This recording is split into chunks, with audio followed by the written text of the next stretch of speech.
Abusuya, unim say at your my Ghana, ha wan hwe baye kakra. Enwo ankasa. Nya say baye kakra ifra say ye kra ne sa. Eburo ni adeade ebe baye kakra kura nsuo kura no ye be kra edi efiri obi man so. Naneyi ayewura Kwasi Kwarteng a wo ye kasamafo de ma Kera Kennedy akompre ku Agyapong any opinion di e de Professor Ayamga womo akwa mu wo Joy News ya womo e de enkomo bi akwa tudwa e kire de Kennedy akompre ku Agyapong de wo ba wo be ye hinada wo de abe ebeye de wodi eburo beye de wodi we beye de wodi we beye eno nti na womo tire se wono na wo ye edwumawura ena de womo aba betre Kennedy ndwuma wo betimi ayi ankasa de abo my Ghana Kennedy akompre ku Agyapong ko obefa so apage o my Ghana e de ye nnoba e ne ye nnuane a ye du o my Ghana ebe ma ye nkọ o my foforo so nkọ di nnuane nkọ kra ne o man famba no wo tre se Kennedy no ye the right candidate e de ma Ghana ye obetimi esi saa ne o mani na ano ebusu high storm TV Ghana jebre na ye ntimra.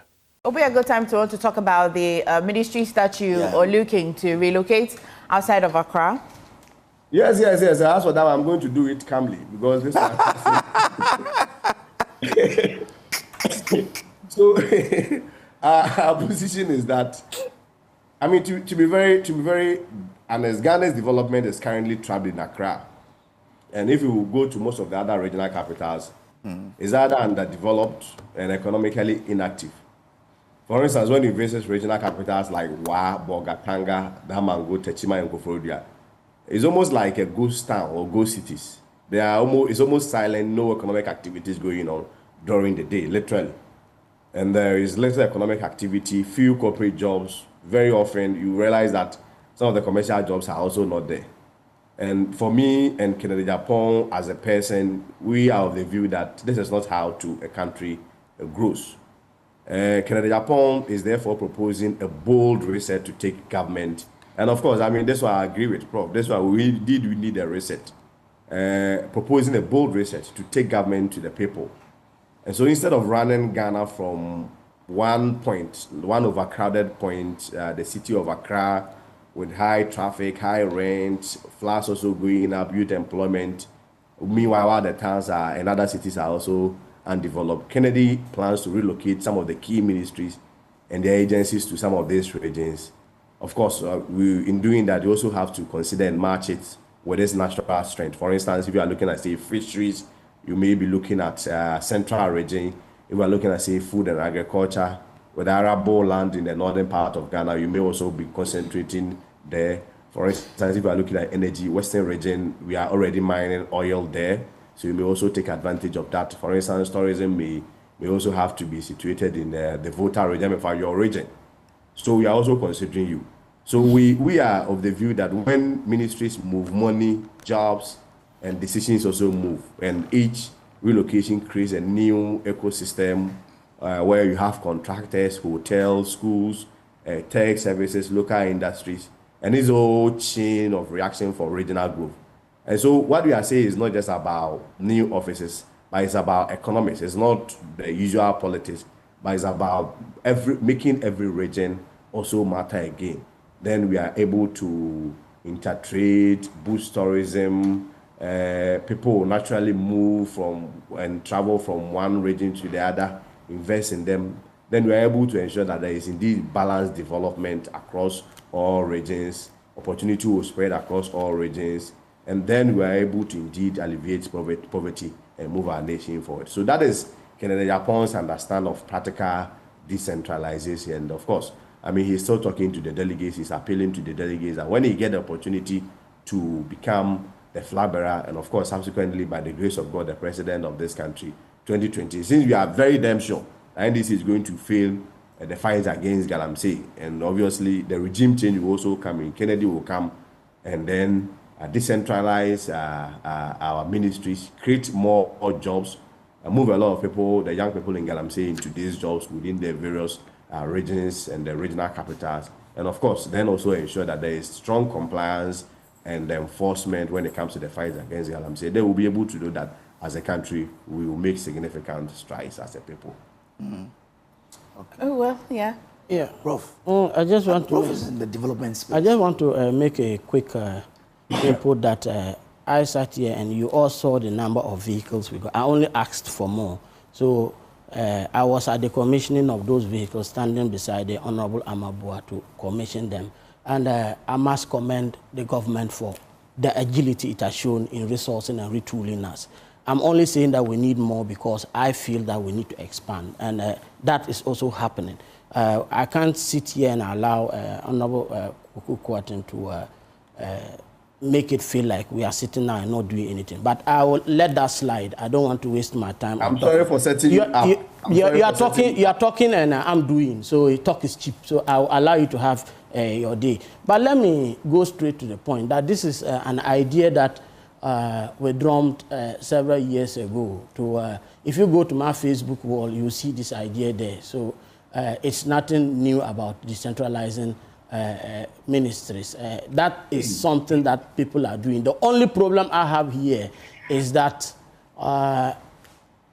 if we want to look at the track record of the people promising, I think there is, and I can't prove it, I don't speak Twi very well, but it says that if somebody wants to say he's going to give you clothes, say, tomorrow, you ask his name, exactly. The NPP have been very good at promising. They promise everything. They seem to think very well when they are in opposition, and they suggest we do this, we do this. But you see, there is no substance to your promise if your integrity is questionable. And we just have to look at your promises in the last 8 years versus what you deliver. And we even have to be very careful that if you give us whole gold in your hand and say, take this as gold, we'll be asking ourselves whether we can trust the one saying that it is gold, because you have no credibility as far as delivery is concerned. So I don't want to move into the merits of a policy that we have driven over again. I think way back in 2004, I was saying this, that we needed to decentralize the ministry so that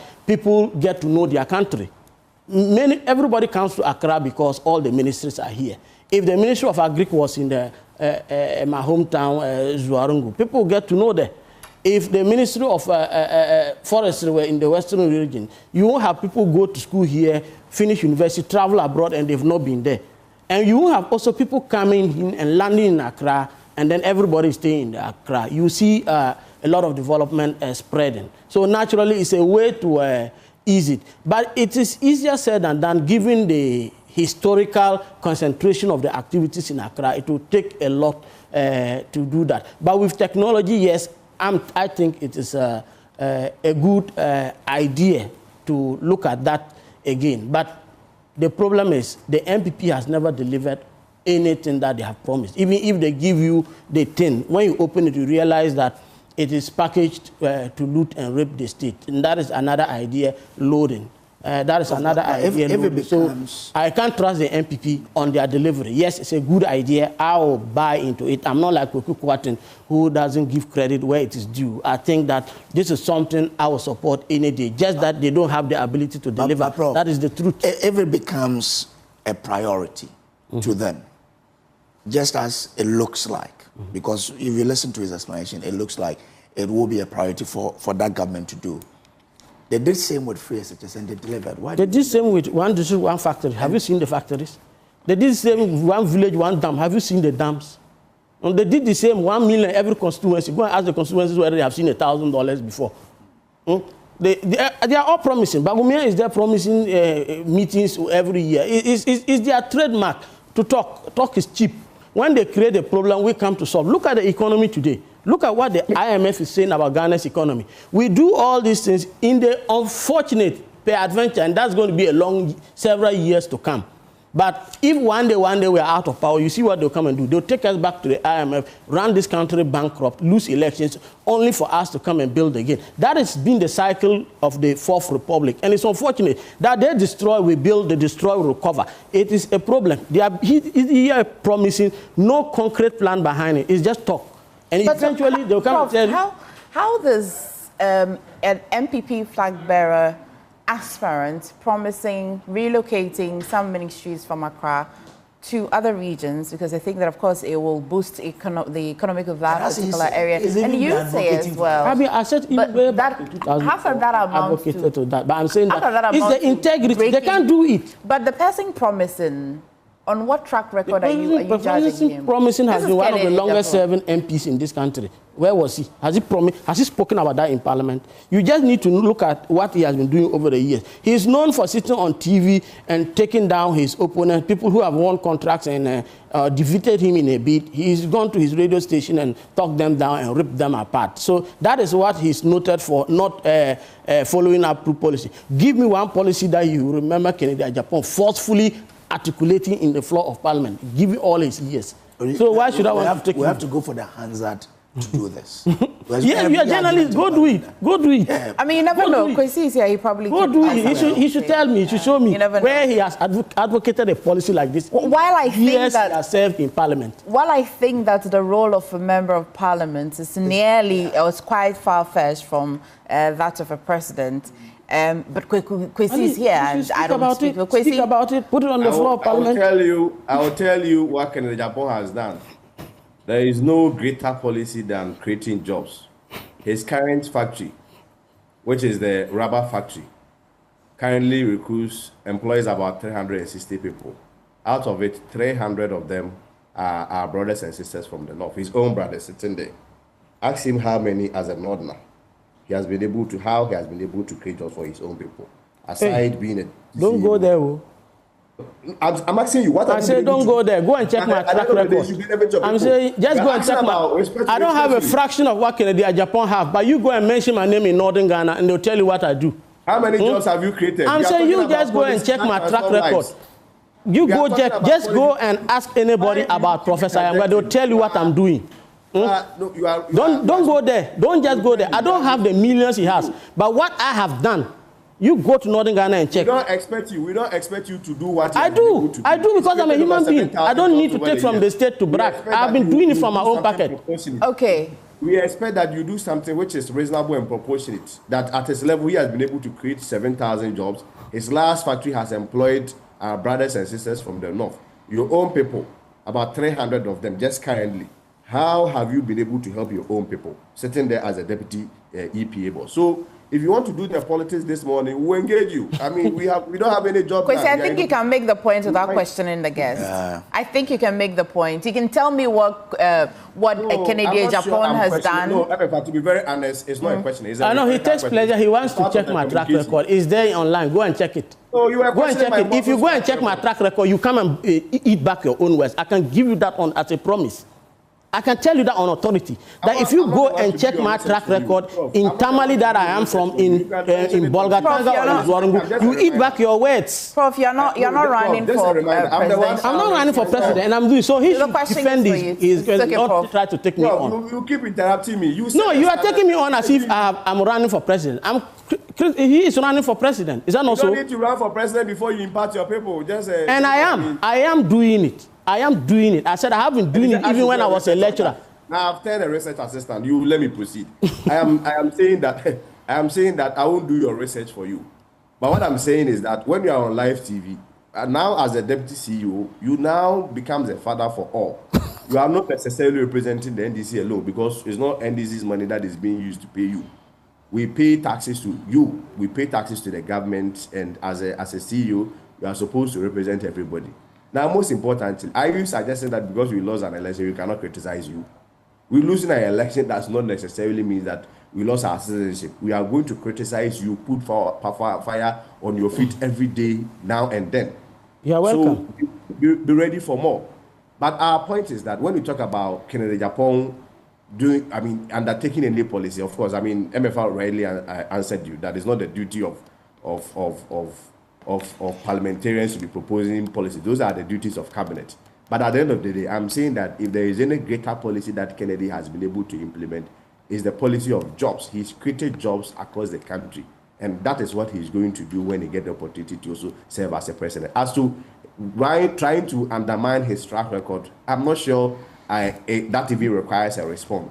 Kennedy Agyapong has been noted for his consistency and his track record of being bold, being honest, being patriotic, and always being a doer. Anything Kennedy Agyapong says, he does it. So when Kennedy says, I'm going to decentralize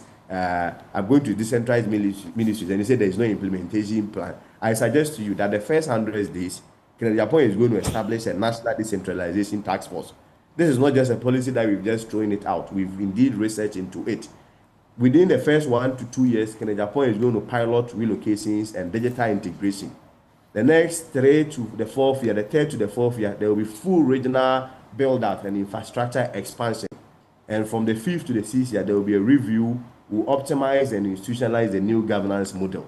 So don't think we just put it out there. If we want a policy framework right after a year, Prof, I'll be glad to share with you. And it's not a policy just born out of something. And in any event, if Kennedy just said it, he has to give birth to the policy and the idea. And at the end of the day, people like you, professors like you, will then have to shape it up. Mostly all over the world, in the developed countries, if you go to Asia, the Asian Miracle model, anywhere that governance has been able to transform the fortunes or the socio-economic fortunes of the country, usually it takes one person to bring the idea, then it's refined. So we also we extend an invitation to you that in terms of the policy implementation, we need you on board to refine it, help implement it, and I assure you that this is a non-monetary policy. It's going to stimulate growth in the other regions, make sure that we indeed choke Greater Accra and make sure that the other regions also develop. And maybe you may even be able to take it up so that you start the piloting when Agyapong, by the grace of God, gets the opportunity to also come and implement it fully. At least we would have been done with the first 1, 2, 3 years. Then we also proceed from it. Thank you. Well, I don't do any someone, you're Kwasi Kwarteng or your Kasama for Edema Kennedy a compre Agyapong, what the Etu just say. Nipa and Nimne, we are not a drone a dry, and so can you and him. It's answer why you be that, and will be Timmy and Sway will be a 1 man penny curano, when Numa will be a beanie at the Adian or Babaman penny. Ebusia, what Cassa, and I met you swaggering to the comment section over. Now on Swakasa at the Ame, like enough, subscribe to YouTube channel, like enough, subscribe it. Like you, like Mr. and Conquer Kwawadama, Yano and the AD Jumedi, Midi, at the Ottoman Kumaba and Nakofi from us and Tigudi, Macro.